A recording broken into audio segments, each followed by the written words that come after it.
샬롬. 오늘 또 주님의 평강이 여러분과 함께 하기를 축복합니다. 오직 주님과 동행하시고 하나님의 말씀대로 살고 성령이 이끄시는 대로의 삶을 사는 여러분들이 되시기를 주님의 이름으로 간절히 축원합니다. 오늘 아침 하나님께서 우리에게 허락해 주신 말씀은 창세기 4장 16절에서 26절 말씀입니다. 가인은 주님 앞을 떠나서 에덴의 동쪽 놋 땅에서 살았다. 가인이 자기 아내와 동침하니 아내가 임신하여 에녹을 낳았다. 그때에 가인은 도시를 세우고 그 도시를 자기 아들의 이름을 따서 에녹이라고 하였다. 에녹은 이랏을 낳고 이랏은 무후야엘을 낳고 무후야엘은 무드사엘을 낳고 무드사엘은 라멕을 낳았다. 라멕은 두 아내와 함께 살았다.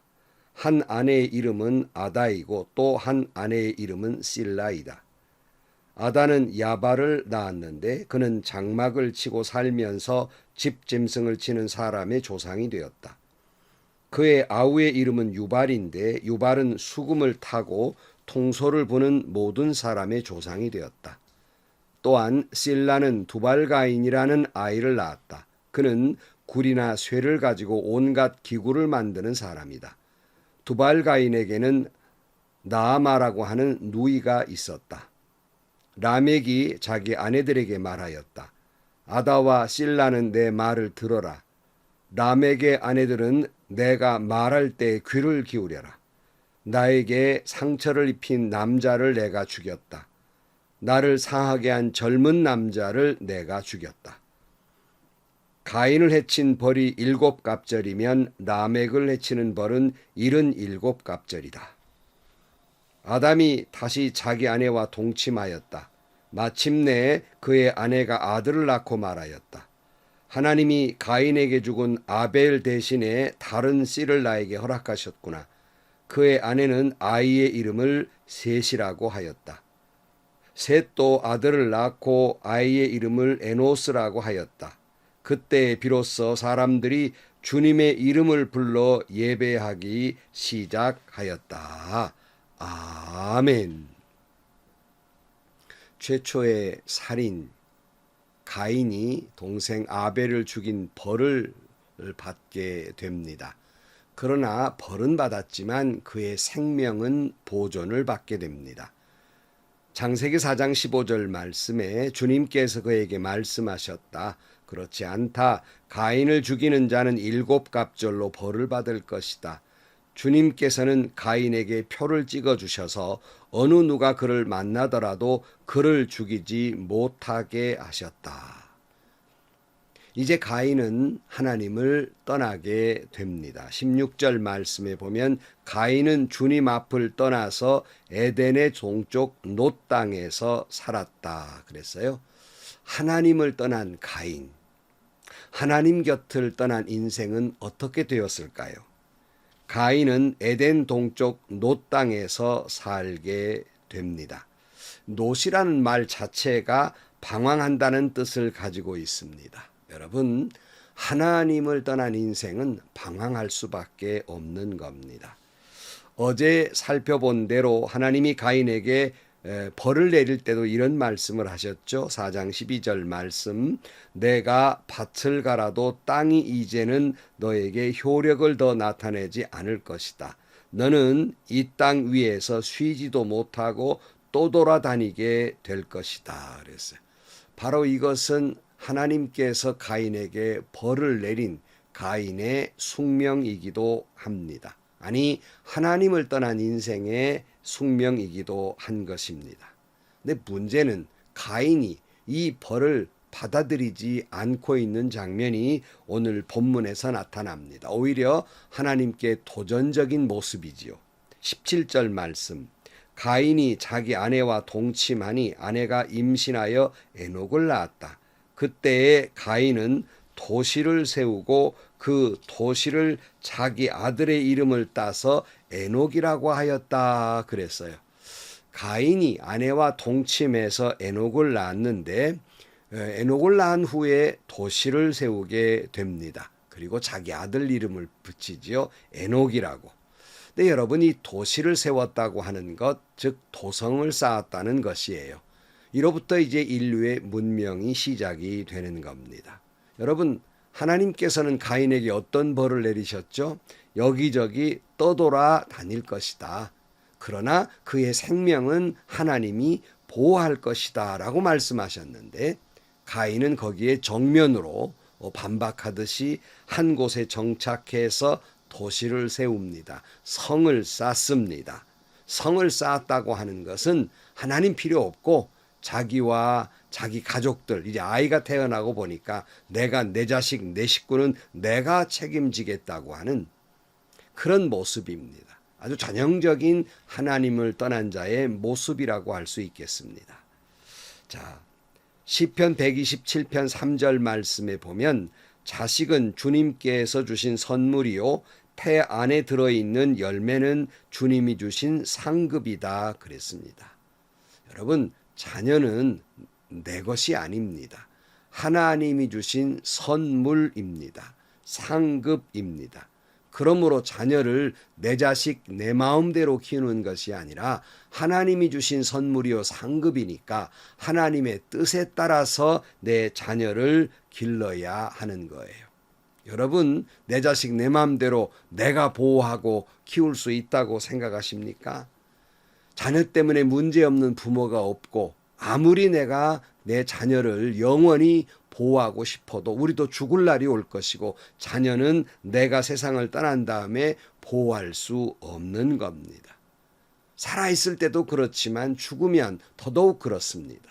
그러므로 여러분, 여러분의 자녀를 내 마음대로 내 자신이 어떻게 보호하고 이리저리 하려고 하지 마시고 그러기에 우리는 기도하면서 하나님께 맡기는 겁니다. 그러므로 우리는 기도하면서 하나님의 긍휼과 사랑과 보호하심에 맡기는 거예요.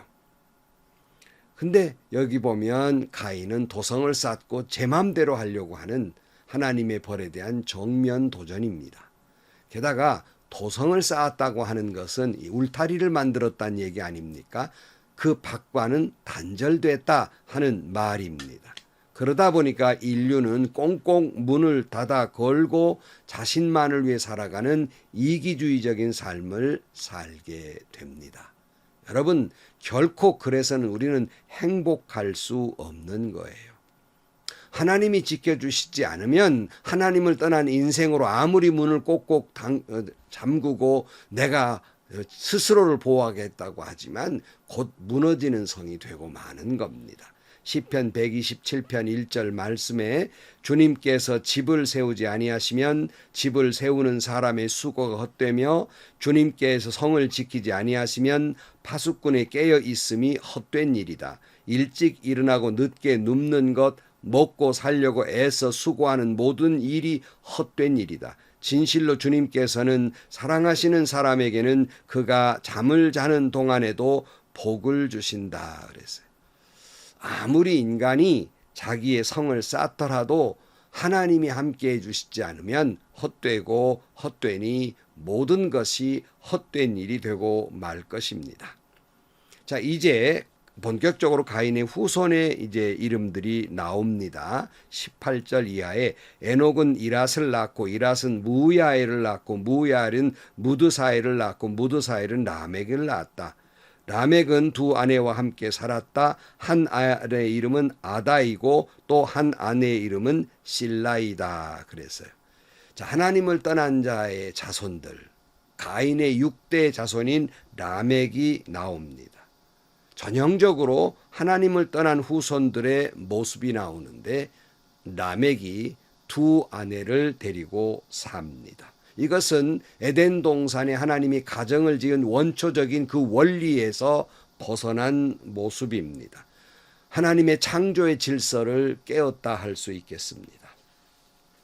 20절 말씀에 보면 아다는 야발을 낳았는데 그는 장막을 치고 살면서 집짐승을 치는 사람의 조상이 되었다. 그의 아우의 이름은 유발인데 유발은 수금을 타고 퉁소를 부는 모든 사람의 조상이 되었다. 또한 실라는 두발가인이라는 아이를 낳았다. 그는 굴이나 쇠를 가지고 온갖 기구를 만드는 사람이다. 두발가인에게는 나아마라고 하는 누이가 있었다 그랬어요. 자, 이제 인류의 문명의 모습이 나오지요. 집을 짓고 짐승을 기르고 음악을 하고 기구를 만들고 뭐 이런 모습들이 나옵니다. 특별히 굴이나 쇠를 가지고 기구를 만들었다 이렇게 말하고 있는데, 여러분 이 기구 가운데는 전쟁의 도구, 무기가 있는 거예요. 그러니까 이런 문명을 세우고 성을 쌓다 보니까 자연이 다른 적으로부터 보호할 수밖에 없고, 그에 따라서 무기를 만들게 되고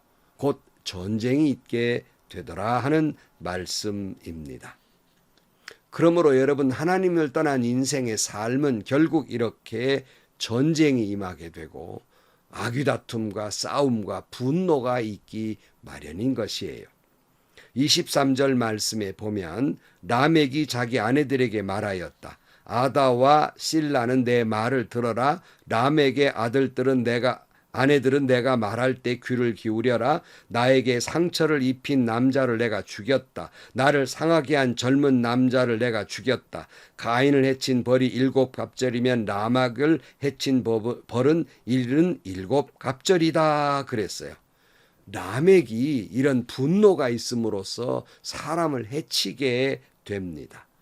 근데 여기 보면 라멕이 자기 두 아내에게 의기양양하게 라멕의 아들은 내가 말할 때 단단히 잘 들어라 하면서, 아마 어떤 젊은 사람이, 남자가 라멕에게 실수를 했던 것 같습니다. 그게 상처가 있었는데 그것 때문에 사람을 죽였다는 겁니다.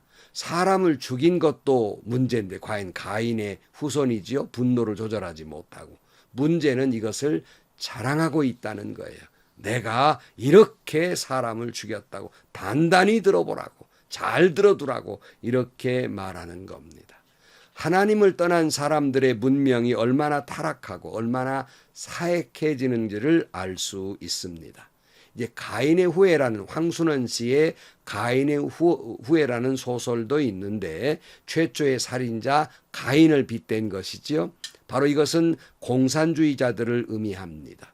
목적을 위해서는 수단을 가리지 않는 공산주의자들을, 사람을 마구 죽이는 공산주의자들을 상징적으로 이야기하고 있습니다. 그러나 여러분, 이렇게 사악해지고 비정해지고 이렇게 무자비한 것은 공산주의자들뿐만 아니라 오늘 세상을 살아가는 사람들의 마음 속에 이런 것들이 들어있는 거예요.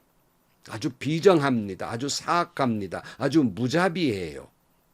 게다가 가관인 것은 오늘 24절에 보면 가인을 해친 벌이 7갑절이면 라멕을 해치는 벌은 77갑절이다. 그러니까 하나님께서 가인을 죽이지 못하도록, 만약 누군가 가인을 죽이면 7갑절 죄를 벌을 주겠다 그랬는데, 만약에 우리 할아버지 가인에게 있어서 그를 죽이는 자 벌이 7갑절이면 누가 나를 만약 건드린다면 79번이나 그 벌을 내릴 것이다. 이렇게 이야기하고 있습니다. 정말 가관이지요. 바로 그가 한 젊은 남자를 죽인 것에 대한 정당성을 이야기하면서, 자기의 이 무자비하고 이 비정한 것의 정당성을 이야기하면서 아무도 나를 건드릴 수 없다 이렇게 말하는 거예요. 곧 자기가 하나님이고 자기가 왕이 된 거예요. 과연 하나님을 떠난 자손들의 모습이라 할 수 있겠습니다. 하나님을 떠난 인생, 자기의 도성을 쌓고 자기 인생은, 주인은 자기라고 생각하고 자기가 하나님이 돼서 마치 성을 쌓듯이 현대인들은 돈을 쌓고 권력을 쌓고 이걸 공고히 하면 아무도 나를 못 건드린다. 뭐 유전 무죄, 무전 유죄라는 말이 있듯이 그렇게 생각을 하게 됩니다. 이런 것들이 나를 지켜줄 것이다. 이런 건 영원할 것이다. 이렇게 착각을 하고 있는 것이죠. 문제는 뭐 세상 밖에 하나님을 떠난 인생은 그렇다 치더라도, 문제는 하나님을 믿노라 하는 사람들의 모습 속에서 이런 모습이 보이곤 해요. 입술로는 하나님 아버지라고 부르면서 나의 인생은 내 것이라고 생각하고, 하나님은 군소리 말고 내게 복이나 주시고 나는 내 멋대로 살겠다고 하는 그런 신앙인들의 모습도 있어서 마음이 아픕니다. 자, 이렇게 인류는 파멸과 멸망으로 치닫고 있는 겁니다.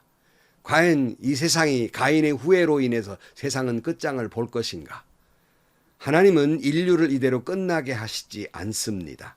25절에 이런 말씀이 나오지요. 아담이 자기 아내와 동침하였다. 마침내 그의 아내가 아들을 낳고 말하였다. 하나님이 가인에게 죽은 아벨 대신에 다른 씨를 나에게 허락하셨구나. 그의 아내는 아이의 이름을 셋이라고 하였다. 셋도 아들을 낳고 아이의 이름을 에노스라고 하였다. 그때에 비로소 사람들이 주님의 이름을 불러 예배하기 시작하였다. 그랬어요. 여러분, 이 가인에게 죽은 아벨, 그 본뜻은 허무하다예요. 허무하게 죽었지요. 그 허무한 아벨 대신 하나님은 셋을 허락해 주시고 셋은 에노스를 낳습니다. 셋의 후손들, 하나님의 사람들, 그들이 비로소 주님의 이름을 부르며 예배하였다 그랬어요. 여러분, 그림이 그려지지요? 가인의 후회를 통해서 하나님을 떠난 사람들에 의해서 세상은 무자비해지고 비정해지고 전혀 희망이 보이지 않지만 하나님은 셋의 후손을 통하여 희망을 남겨두십니다. 주님의 이름을 부르며 예배하는 사람을 남겨두었다는 것입니다. 바로 이것은 이 절망적인 오늘 세상 속에서 하나님의 이름을 부르며 예배하는 교회를 희망의 씨로 남겨두신 것입니다. 하나님의 이름을 부르며 예배하는 그런 교회, 그런 성도를 남겨두신 것입니다. 세상이 아무리 교회를 비난하고 교회가 어떻다는 이야기한다 할지라도 교회는 세상의 희망이요 인류의 희망입니다. 비록 우리가 아무리 험하고 힘든 세상을 살아가고 있지만 가인의 후예들로 인하여 비정하고 무자비한 타락한 세상을 살고 있지만 우리는 오늘 교회는 주님의 이름을 부르며 예배하는 이 세상에 마지막 남겨놓으신 구루터기 희망인 것입니다. 아무리 우리가 힘들고 아프고 절망적이며 죽을 것 같은 느낌이 든다 할지라도 그럼에도 불구하고 우리는 여호와의 이름을 부르며 주님을 찬양하며 주의 십자가를 바라고 이 세상에 남겨놓으신 세상의 희망, 교회, 성도들로서 하나님의 자녀의 이름으로 살아가는 저와 여러분들이 되시기를 주의 이름으로 간절히 축원합니다. 기도하시겠습니다.